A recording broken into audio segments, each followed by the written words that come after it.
மாண்புமிகு தமிழ்நாடு முதலமைச்சர் அவர்கள் 2 மாதங்களுக்கு 500 யூனிட் வரை பயன்படுத்தும் வீட்டு மின் நுகர்வோர்களுக்கு 2 மாதங்களுக்கு 200 யூனிட்கள் கட்டணமில்லா மின்சாரம் வழங்கும் ஆணையிட்டுள்ளார்.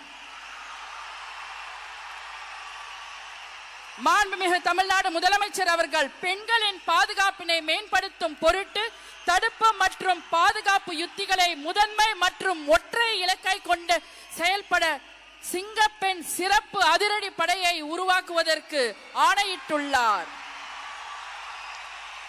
தமிழ்நாட்டில் போதைப் பொருட்கள் தொடர்பான குற்றங்களை கண்டுபிடித்து கடுமையான நடவடிக்கைகளை எடுக்கும் பொருட்டு அனைத்து மாநகரம் மற்றும் மாவட்டங்களில் போதைப் பொருட்கள் தடுப்பு படை அலகுகளை உருவாக்குவதை குறித்து ஆணையிட்டுள்ளார் மாண்புமிகு தமிழ்நாடு முதலமைச்சர் அவர்கள்.